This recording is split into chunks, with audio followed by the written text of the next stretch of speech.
اللہم صلی علی سیدنا محمد وعلی آل سیدنا محمد وبارک وسلم۔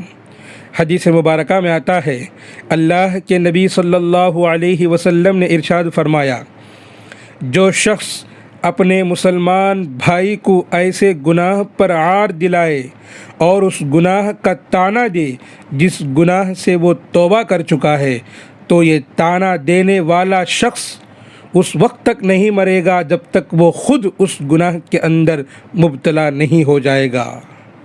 سمجھ میں آتی ہے حدیث؟ آج ہم جو اپنا مقام بنانے کے لیے 4-5 مالداروں کے درمیان بڑھ گئے، تو وہ بندہ کہتا ہے کہ انہیں برابر نہیں، انہیں برابر نہیں، انہیں ایسے گناہ کرتا ہے، ویسے گناہ کرتا ہے، اس کا کیریکٹر برابر نہیں، اس کی بیٹی برابر نہیں، اس کی بیوی برابر نہیں، یہ کام کرتی ہے، وہ کام کرتی ہے، فلاں ایسا چلتا ہے، ویسا چلتا ہے، جو طعنے مار رہے ہیں دوسروں کے سامنے اپنا مقام بنانے کے لیے، ایک دوسرے مسلمان بھائی کو جو حقارت کی نظر سے ان کے سامنے پیش کر رہے ہیں۔ سنو، کان کھول کر سنو، اللہ کے نبی صلی اللہ علیہ وسلم کا کیا وعدہ ہے، کیا فرمان ہے کہ جو شخص اپنے مسلمان بھائی کو اس کے گناہ پر طعنے دیتا ہے جس گناہ سے وہ توبہ کر چکا ہے، کسے معلوم کہ وہ پہلے پیتا ہوگا، پھر اللہ کے پاس توبہ کر لیا، اس کا معاملہ اللہ سے جڑ گیا، وہ نمازیں نہیں پڑھتا تھا، اب اللہ سے توبہ کر لیا، اس کا معاملہ اللہ سے جڑ گیا، آج یہاں یہ بیٹھ کر کہتا ہے کہ انہیں برابر نہیں، انہیں برابر نہیں، انہیں نماز پڑھتا نہیں، انہیں یہ کرتا نہیں، انہیں ایسا کرتا ہے۔ تجھے کیا حق ہے؟ تو اپنا دیکھ کہ تو کتنا پانی میں ہے، تو برابر ہے یا نہیں، تو دیکھ۔ دوسروں کے بارے میں فکر کرنے کی تجھے ضرورت نہیں ہے۔ آج ہم ایسے بولتے بولتے ہمارا وقار گرا دیے ہیں، ہماری حیثیت اس دنیا میں ختم ہو گئی ہے۔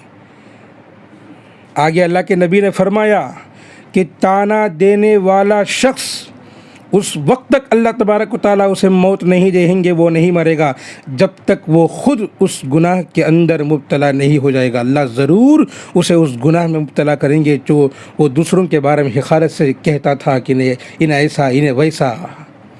میرے دوستو، سوچ سمجھ کر زندگی گزارو، اپنی زبان سے نکلنے والی ہر لفظ کو سوچ سمجھ کر نکالو۔ منمانی کی زندگی نہیں کہ آپ جسے چاہے حقارت کی نظر سے دیکھے، جسے چاہے کہے کہ انہیں ایسا، انہیں ویسا۔ پہلے آپ دیکھو کہ آپ کیسے ہیں۔ آج ہماری حالت ایسی ہے کہ اللہ اور اس کے رسول کو جاننے والا بھی ایسا ہی ہے اور جو نہیں جانتا ہے وہ بھی ایک ہی ہے۔ ایک اور حدیث میں اللہ کے نبی صلی اللہ علیہ وسلم نے فرمایا، المؤمن مرآۃ المؤمن، ایک مسلمان دوسرے مسلمان کا آئینہ ہے، ایک مومن دوسرے مومن کا آئینہ ہے۔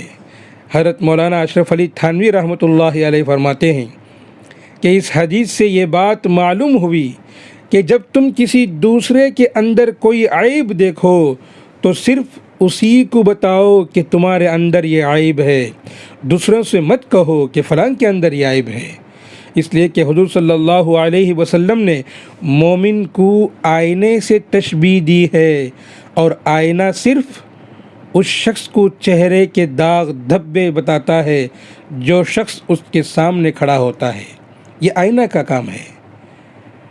وہ آئینہ دوسرے کو نہیں بتاتا کہ فلاں کے چہرے پر داغ دھبے لگے ہوئے ہیں۔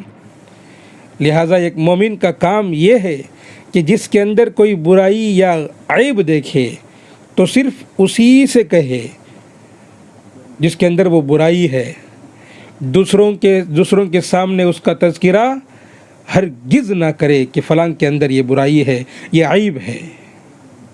میرے دوستوں، کسی مسلمان کو حقیر مت سمجھو، اسے طعنے نہ دو کہ وہ یہ کرتا ہے، وہ کرتا ہے، وہ گنہگار ہے، وہ شرابی ہے، وہ پیتا ہے، وہ حرام کام کرتا ہے، وہ حرام دیکھتا ہے۔